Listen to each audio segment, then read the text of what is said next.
teología espiritual normalmente no se nombra tanto. Uno habla de teología moral, teología dogmática, teología de derecho canónico, y hasta teología de la liberación, pero espiritual no se habla tanto. Y es bien importante que es una verdadera necesidad. Como pongo aquí, una verdadera necesidad. Hoy en día, por favor, ¿pueden apagar sus micrófonos? Que no. La verdadera necesidad, ¿por qué? Porque hoy en día vemos que el cristianismo, si hay 1.100 millones de católicos, solamente habrá 100 o 200 millones en la práctica que se lo tomen en serio. Vivimos un cristianismo, un catolicismo sobre todo en el mundo, muy superficial, como cascarón de huevo vacío. Entonces, lo que hemos de lograr es justamente llenar a esas personas de Dios, que su vida cristiana no sea solamente de sonreír, de caminar, de hacer gestos, de palabras. Eso no es así. Tiene que haber una verdadera coherencia entre lo que sale hacia afuera y lo que hay dentro. Y eso lo lograremos. Y se logra justamente con lo que estamos viendo en este curso. La idea es vivir nuestra fe, no solamente creer. Creo, no. Si yo creo en Dios, Padre, diga el credo, todo lo creo, sí, pero ¿cómo lo vives? No es suficiente creer, hay que vivir la fe. Eso es fundamental. Por eso, entender la teología espiritual es básico, porque si no, no entendemos nada. No entendemos la gracia de Dios, no entendemos cómo Dios actúa en nosotros, cómo ofendemos a Dios, no entendemos nada. Pero vamos a entenderlo. Ya algo hemos dicho de esto, pero es importante que lo que dijo el Concilio Vaticano II, ahí he puesto Juan XXIII y Pablo VI, que eran los que, digamos, participaron de este concilio. Yo lo recuerdo mucho porque en esa época escuché antes a Juan XXIII, el año 60 o 61, decir que habría un concilio y empezó el 62. Yo ya estaba en España de regreso y me ordené el 64 en pleno concilio. O sea, yo soy conciliar, completamente conciliar. O sea, que conciliación. Con los ritos antiguos y todo igual. Entonces, ¿qué es el hombre?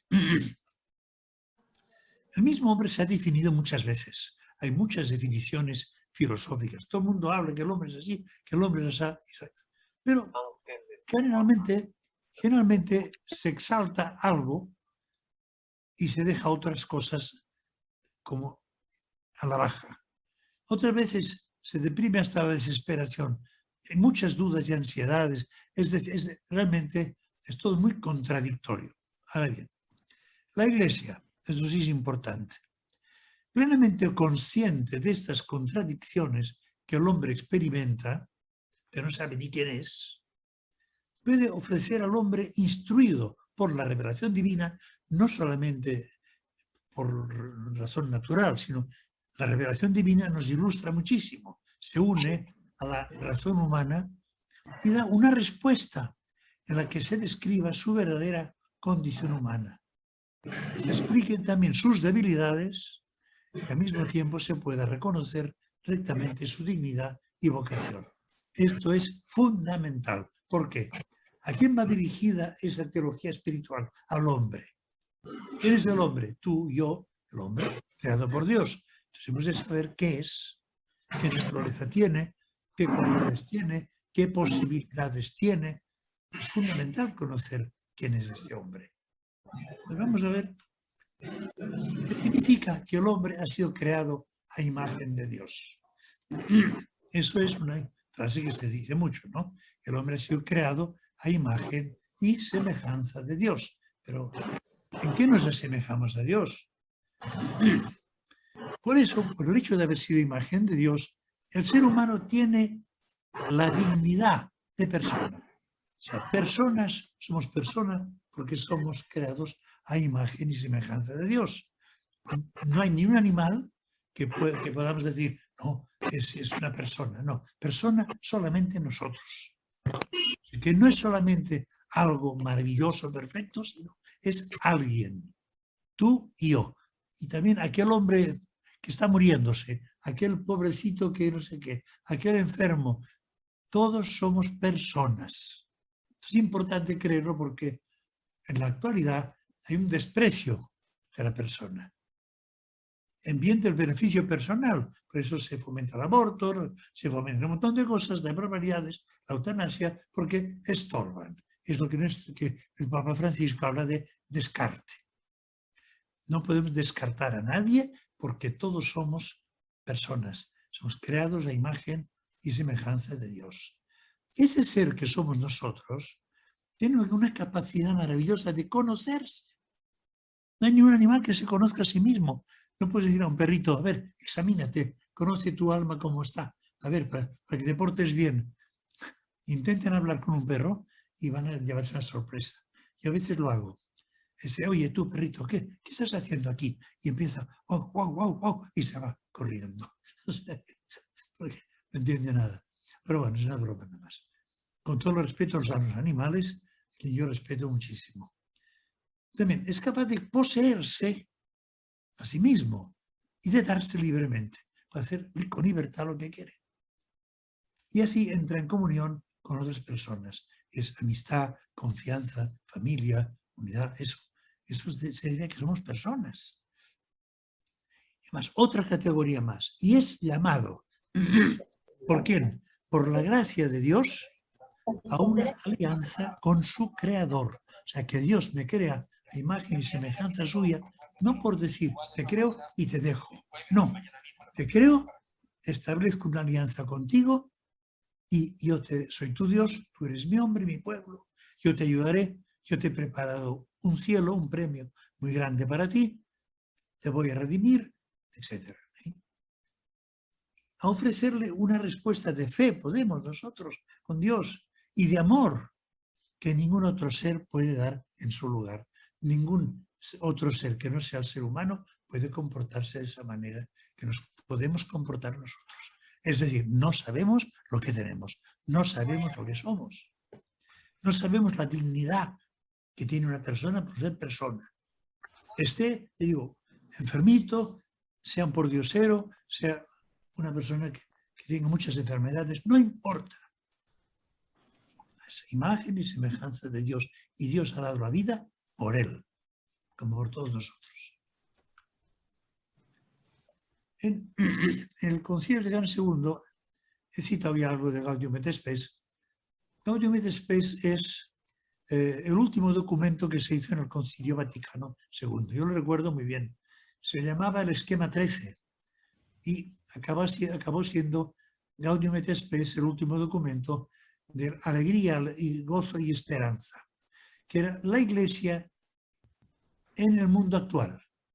Ese es el título que hemos puesto en castellano, lo que decía ese documento, que resultó más largo de la cuenta, porque los padres conciliares no terminaban de poner lo que querían poner, no sabían cómo resumirlo, y venía otro y otro y otro. Ahí intervino mucho un tal cardenal Wojtyła, en ese momento arzobispo, creo, todavía, al principio, y que luego fue el Papa Juan Pablo II. Yo les cuento una anécdota que un obispo amigo mío se dio cuenta en el concilio de esas épocas que había un padre conciliar excelente, espléndido, polaco, que se llamaba así, Karol Wojtyła. Y me dijo, ay, es extraordinario, qué maravilla, no sé qué espléndido. Cuando falleció Pablo VI y Juan Pablo I, después de tiempo, me preguntaron, ¿y usted quién cree que va a ser el próximo papa? No lo sé. Ojalá fuera Karol Wojtyła, un polaco, que es extraordinario. Ojalá fuera él. No dije va a ser porque no soy profeta ni hijo de profeta, pero acerté con Juan Pablo II, porque me habían dado ese dato que era alguien maravilloso. Pues él es gran parte de las cabezas que escribieron ese documento Gaudium et Spes. Enseña la Sagrada Escritura que el hombre fue creado a imagen de Dios, capaz de reconocer y amar a su Creador. Por eso que es tan bonita, ¿no? Nosotros podemos darnos cuenta de Dios, donde sea. ¿Que existe un Dios? Claro que sí. Y hasta me parece la persona que dice, yo no creo en Dios, yo soy ateo. Yo le digo, ¿eres tonto? ¿Eres tonto? No, ateo. ¿Tonto? Ateo, tonto. Y un ratito estamos así a ser yo, perdóname. Pero yo es que al que no cree en Dios me parece que es tonto. Porque yo veo un colibrí, un pajarito, un animalito y ya veo a Dios. Porque ¿quién ha hecho esto? Y si miro el ser humano, más todavía. Y si miro lo físico, mucho. Pero si miro lo espiritual del ser humano, la capacidad de amar, es otra cosa. Por tanto, resulta constituido por él, el hombre, como Señor sobre todas las criaturas, para que las gobernase e hiciera uso de ellas, dando así gloria a Dios, que es lo que debería hacer el ser humano, cuidando la creación. Ahí encajaría perfectamente un anexo que hablara de la ecología, el cuidado de la creación, cosa que no voy a colocar, porque ya no me entra en todo el panorama que he preparado, en las 16 sesiones, 8 por 2, 16. Entonces, ¿qué es el hombre para que te acuerdes de él? Dice la Escritura. La Escritura, o el Hijo del Hombre, pues tú lo visitas. ¿Qué es el hombre para que tú te acuerdes de él? Muy bonito esa, como una pregunta a Dios. ¿Qué es el hombre para que te acuerdes de nosotros? ¿Quiénes somos nosotros para que vengas y des la vida por nosotros? ¿Quién soy yo para que vengas y me perdones? ¿Quién soy yo para que me ames? ¿Quién soy yo? Algo grande tengo que ser para que tú, que eres mi Dios, actúes de esa manera. Lo has hecho al hombre poco inferior a los ángeles. Lo has coronado de gloria y honor. Y lo has puesto sobre las obras de tus manos. Todo lo has puesto bajo sus pies. El Salmo 8:57 es maravilloso. Aquí vemos arriba a la izquierda un icono de que es Dios, el Padre, Dios Padre, con un hijo. Yo me imagino ahí que somos nosotros hijos de Dios.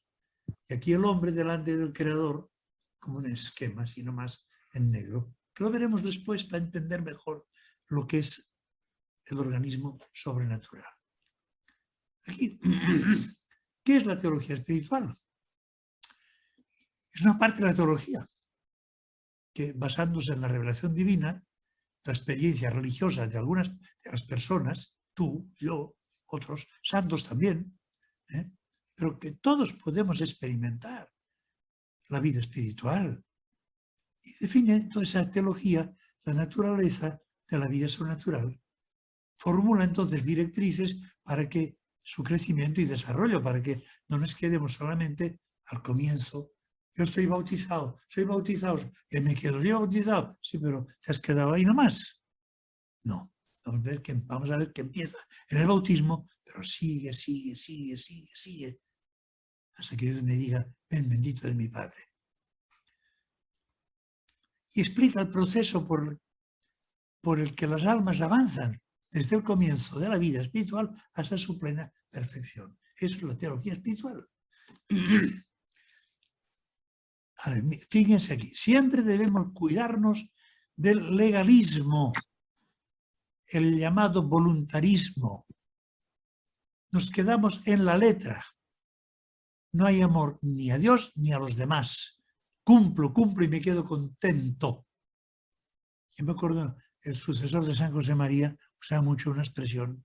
Decía, cumplo y miento. El cumplimiento es cumplo y miento, porque el amor es otra cosa. El amor no mide tanto las leyes, no mide tanto la cantidad de ejaculatorias, no mide tanto, he hecho 6 mortificaciones, 4 no sé qué, he ayudado a 6 personas. No. La santidad y el amor es algo más cualitativo, no es cuantitativo, es algo que crece, no se cuenta con números, no valen los números. Y las leyes y así, no. El ejemplo, dice San Pablo a los Gálatas, una cita, el ejemplo de los Gálatas nos proporciona una advertencia. En un intento de crecer espiritualmente, las iglesias de Galacia estaban cayendo en el legalismo. Intentaban vivir una buena vida cristiana, volviendo a la ley y a las ordenanzas del Antiguo Testamento. Pablo reprendió tal curso de acción. Les dice, ¿recibisteis el Espíritu por las obras de la ley o por el oír con fe? ¿Tan necios sois? Habiendo comenzado por el Espíritu, ahora vais a acabar por la carne. Es la manera de decir, vais a acabar en lo material, contando las cosas en legalismos, voluntarismos, que no es. Por tanto, esto va en la línea de no medir la bondad o la santidad de una persona por si hace 4 novenas distintas, porque se consagra a la Virgen, a San José y a San Judas Tadeo, porque voy a misa todos los días. Sí, porque si vas a misa todos los días, pero no vives esa misa, mejor ve un solo día, pero vívela. Y así, etcétera, etcétera, etcétera. Es cuestión de amor, de crecer en el amor a Dios y a los demás.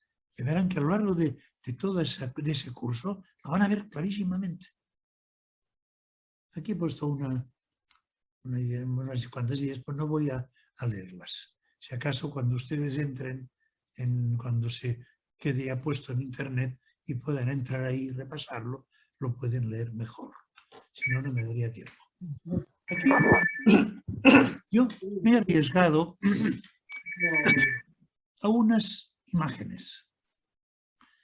Unas imágenes con el sistema nervioso del ser humano, sistema nervioso central, superficial, ya no sé si es el ser sistema nervioso, sistema sanguíneo, pero he puesto esa figura para que entendamos un poquito mejor el que, además de ser seres humanos, tenemos una vida espiritual que está tan dentro de nosotros como el sistema nervioso. Vamos a empezar a entenderlo. Somos seres vivos porque tenemos alma racional, correcto.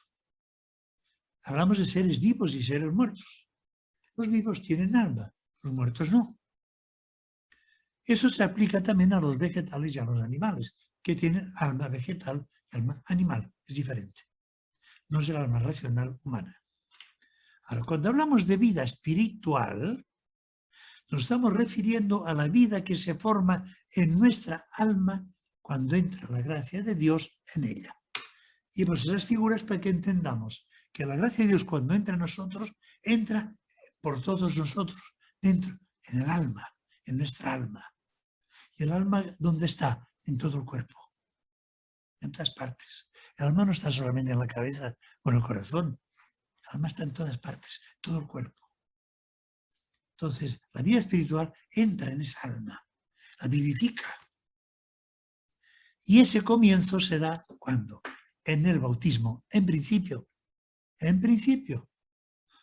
o cuando Dios quiere, porque Dios puede dar su gracia, entrar en el alma de una persona sin bautizar, porque Dios hace lo que quiere. No podemos amarrar las manos de Dios y decir, no, solamente con bautismo entra. No, yo no sé qué otros caminos tendrá Dios. Es como aquellos niños que abortan, se abortan niños, muchísimos, pero en el mundo al año 90 millones. Esos niños, ¿qué culpa tienen? Ninguna. ¿Qué será de ellos en la otra vida? No lo sé. Los ponemos en las manos de Dios. ¿Qué solución tendrá Dios para ellos, para esos niños, que no han cometido ellos ningún pecado voluntario? No lo sé. Bueno, tantas cosas no sabemos y hemos de confesar nuestra ignorancia, que es muy bueno eso. Seamos humildes. Señor, no entiendo. No te entiendo. Eres tan grande que mi capacidad intelectual no te llega a comprender nunca. ¿Ya?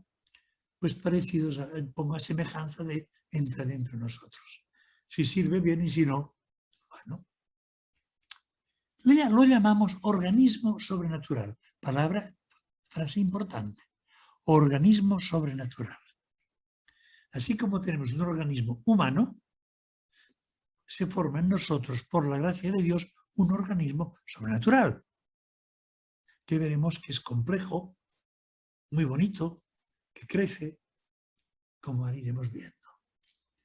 La gracia santificante del Espíritu es la vida de Dios en nosotros. Y esta imagen de abajo es muy bonita, dibujito, que ves que como que Dios le da a esa persona agua de su corazón, la alimenta, la vivifica.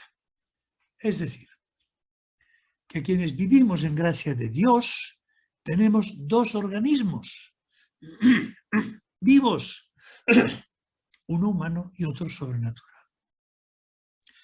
¿Conviven los dos en la misma persona? Sí. La gracia santificante es el alma del organismo sobrenatural.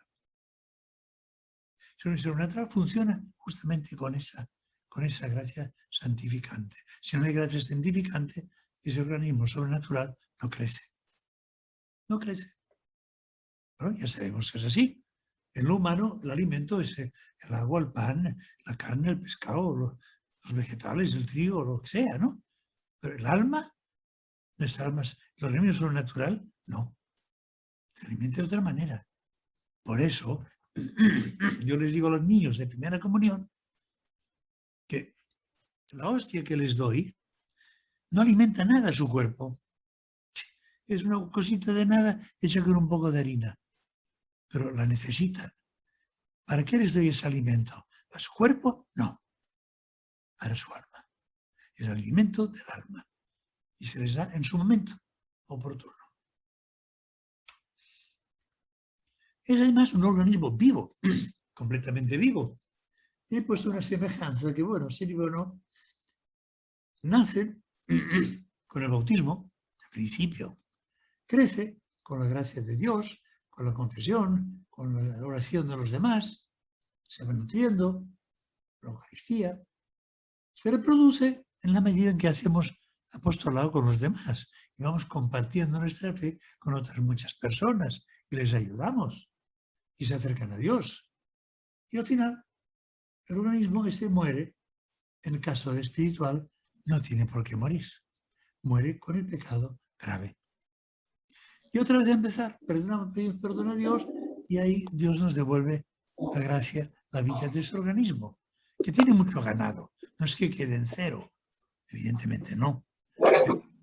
Pero es una muerte que apenas si muere el organismo sobrenatural. Cuando bautizo a un niño, yo les digo a las familias, cuídenlo, por favor, cuiden a esa criatura, que no cometen el pecado grave, no mate a Dios que está en su alma. Nuestra preocupación principal ha de ser justamente la del cuidado de este organismo. De esta forma es muy frágil. El pecado mortal lo mata, lo destruye.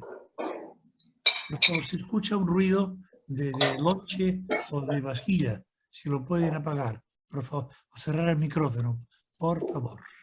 Un favore per cortesía. Grazie. Crece, lo digo, con la gracia de Dios. Pero mire, fíjense lo que pongo acá. Y el esfuerzo humano. La lucha ascética. Porque quizás has pensado al principio, todo es gracia de Dios, todo es gracia de Dios. No, no, no, no. No es verdad. Dios quiere contar con nosotros. Entonces se junta la gracia de Dios con mi lucha, con mi esfuerzo. Y eso es lo que llamamos la lucha ascética, el esfuerzo humano por mejorar. Ahora, ese organismo también se enferma a veces con pecados veniales, con la tibieza. ¿Qué es la tibieza? La tibieza dicen que es algo que da asco, ¿no? Los tibios dan asco. La palabra que es fea, pero es así. El tibio ni fu ni fa, ni una cosa ni otra, todo a medias. Quiero ser bueno, pero al mismo tiempo quiero ser malo. No se decide. Está ahí entre dos aguas. Qué pena. Qué pena. Cuánta gente tibia cuando cristiano tibio. Y tenemos que decirles, no pierdas el tiempo, no seas tonto. En la medida que te decidas a ser bueno y a luchar más, te costará, pero vas a ser feliz, te lo garantizo. Muere por el pecado grave, podemos recuperar la vida de su organismo con el arrepentimiento y la confesión de nuestros pecados. sobre todo los graves. Pero también hemos de conseguir, como lo he puesto ahí en un momento, que la vida sobrenatural se reproduzca en otras personas. Es lo que he puesto aquí, se reproduce. ¿Por qué? Quien salva un alma, salva la suya. Quien ayuda a otro, Dios le da mucho más. Es una manera de crecer. Cuando damos, no perdemos nada, al contrario, crecemos más. Mira, aquí estoy bautizando. Es mi hobby, por si acaso. Me encanta bautizar. Disfruto Padre, mucho. con ¿Sí? su permiso. Sí, dime. ¿Qué pasó?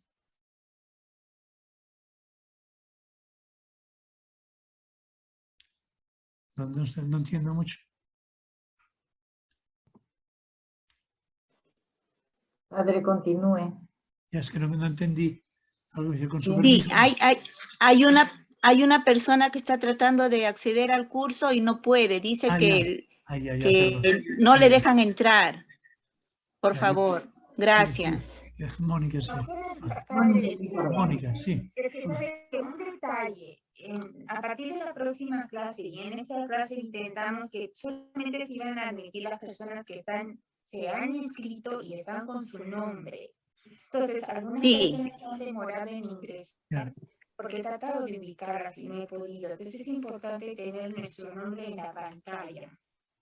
Bueno, Algunos sí, se han ¿no? notado, Ya. pero no están incluso los nombres completos. Disculpe Ahora para pido permiso yo para poder continuar. eso. Muy bien. Ya, pues mira, aquí estoy yo bautizando a una niña encantadora. ¿Cuándo nace ese organismo sobrenatural? Con el sacramento del bautismo. Cuando el sacerdote echa el agua en la cabeza del niño e invoca a las tres personas divinas, al decir Espíritu Santo, el bautizando es adoptado por Dios como hijo. Y Dios entra en él. Ejemplos de mis bautizos. Les cuento cosas que no cuento tanto, pero me gustan. Yo he tenido 3 experiencias en las que he visto al Espíritu Santo entrar en un niño. ¿Has visto? Bueno, yo les pregunto, si ustedes ven un árbol que se mueve, les dicen, ¿por qué se mueve? El viento. ¿Tú lo ves? No. Entonces, ¿cómo sabes que es viento? Y que no es el mismo árbol que está nervioso. No, es que es el viento. Ya. Pues cuando un niño, yo estoy bautizando, he dio casos distintos. Uno, una niña muy agresiva. No esta de aquí, que es un encanto. Una agresiva de como 3, 4 añitos, que me miraba y gritaba. Y yo digo, ay Dios mío, qué bautizo me ha tocado. Yo empecé a bautizar, siguió gritando y paciencia, no más. Solamente al decir Espíritu Santo, a echarle el agua, esa niña se me quedó dormida y tiesa. Tanto que me asusté. ¿Y qué pasó? Dije, ¿qué pasa? No, padre, se ha dormido. ¿Qué? ¿Echándole el agua se me ha dormido? ¿Qué cosa? Nunca lo había visto eso yo. Que para dormir a un niño hay que echarle agua. Pues es verdad. Pero eso me ocurrió otras 2 veces, aquí en la parroquia, con un niño que empezó a moverse a mitad de bautismo. Empezó a moverse. ¿Y qué le pasa a este, no? El agua encima. Espíritu Santo. Dormido otra vez. Otro dormido. Tieso. Casi tieso. Como muerto. El tercero fue muy bonito. Yo lo entiendo como que Dios ha querido indicarnos, al menos a mí, yo os lo transmito, que entra en el alma Dios cuando dice Espíritu Santo, echar el agua. La tercera, una niña más pequeñita que esta que se ve en la foto. Era un encanto. Una niña que me miraba, me agarraba el dedito, como mirándome con cariño. Yo estaba babeando de gusto. Me gustó por el detalle de la niñita. Bueno, les conté que a veces se ve que el Espíritu Santo entra en el agua, entra en el niño y se duerme un poquito. Dicho y hecho, otra vez. Con ese angelito, al decir Espíritu Santo, la niña me miró como aquí, me miró y cerró los ojos y se durmió también. Y los papás dijeron, mire padre, ha pasado lo que usted decía. Al decir Espíritu Santo, se ha dormido. Dios ha entrado en su alma. Lo ha adoptado como hijo. De hecho, tú eres mi hijo. Yo te adopto hoy. Y te lleno tu corazón de estos regalos que pongo después. Y le hace muchos regalos. La gracia santificante, la comunión de los santos, las virtudes sobrenaturales, los dones del Espíritu Santo, el carácter sacramental, etcétera, etcétera. Es la puerta de los demás sacramentos. Se le da la posibilidad de seguir recibiendo los demás sacramentos. Es impresionante el bautismo. Impresionante. Ahora lo realizo sencillo más. Bueno, yo vestimentas sencillas, en silla de ruedas, me pongo una estola blanca, un alba y bautizo igual. Ahora, ¿qué relación hay de este organismo sobrenatural con el reino de Dios? Jesús nos habló varias veces de que su reino era de este mundo. A Pilato se lo dijo. Aunque tú eres rey, sí soy rey, pero mi reino no es de este mundo. ¿No? Es un reino que estaba dentro de nosotros. Que era semejante a lo que predicaba Jesús. A un grano de mostaza, pequeñito, pequeñito. A una perla preciosa, valiosísima. A un sembrador que va sembrando y crece más, crece menos. Pero sobre todo mi reino no es de este mundo. Lo que crece en nosotros, en nuestra alma, es sobrenatural. La fuerza de Jesús, durante su vida oculta, consistió en hablar siempre de este reino. Algo que era muy difícil de comprender, porque no estaban acostumbrados a eso. El reino de los cielos es semejante a, y van poquito a poquito va enseñando. Así que dice, el reino de Dios está dentro de ustedes. ¿Pero cómo iban a entender eso? Un reino que está dentro, cuando estamos esperando que venga Dios y gane a los romanos y nos libere de la opresión del imperio romano. Pues en esa vida pública Jesús se empeñaba en hablar del reino y del reino. Ahora nosotros podemos tener una idea muy clara de la naturaleza de este reino, porque conocemos lo que es la gracia de Dios, lo que son los sacramentos, lo que es todo este organismo sobrenatural. Ahora, ¿qué se entiende por vida interior? Pues eso, lo mismo. Esa lucha interior nuestra, lucha ascética, que va haciendo que Dios haga crecer la gracia en nosotros, va haciendo mayor cada vez. Eso es la vida interior nuestra. Hay mucha gente que no tiene ninguna vida interior de nada. Pura vida exterior, frivolidad total y absoluta, egoísmo muy grande, no ven nada más que diversión, no tienen capacidad de estar en silencio. Si les dices, estemos un ratito en silencio, no soportan el silencio, no saben ni qué hacer, cosa que seguramente tú y yo, pero en silencio, cerramos los ojos y rezamos un poco, nos dirigimos a Dios. Uno siente que se trata de cosas distintas. Perdón, digo antes.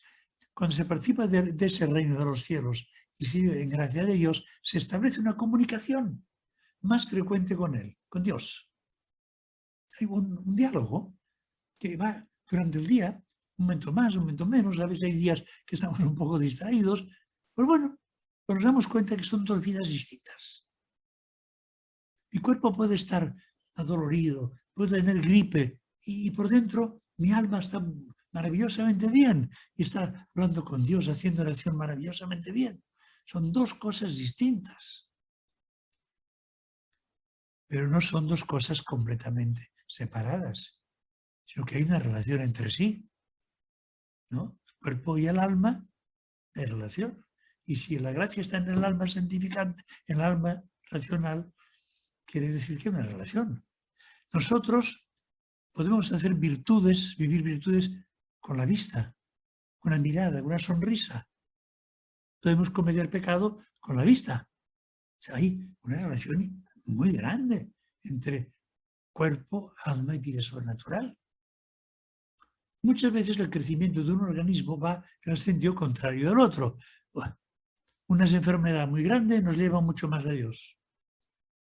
O sea, las deficiencias físicas debidas a las enfermedades o a la edad pueden significar un crecimiento del otro organismo a través de lo que llamamos ofrecimiento de los dolores o unión con los sufrimientos de Cristo. Que todo eso, me imagino yo, que lo saben ustedes muy bien.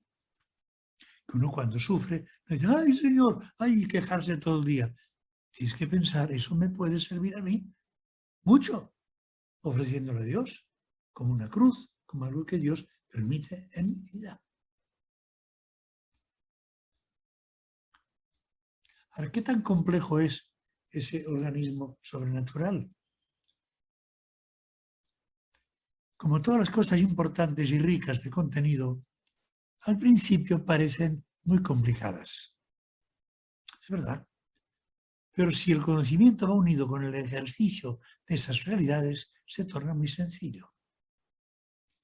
Fíjense aquí, cuando uno observa un picaflor, colibrí este tan bonito, que es unos de los seres vivos de la creación más bonitos que hay, una variedad enorme de colores, de tamaños, uno se queda admirado de lo pequeño que es y de todas las cosas que hace, la forma de volar y de encontrar alimento, por ejemplo.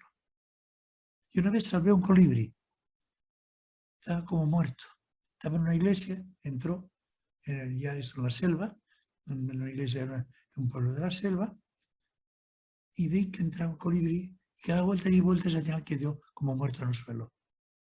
Luego lo agarré, intenté darle agua, no picaba, luego pusimos un poco en una cucharita agua con un poco de azúcar y poquito a poquito lo acercamos y ya empezó a chupar, y al final voló otra vez.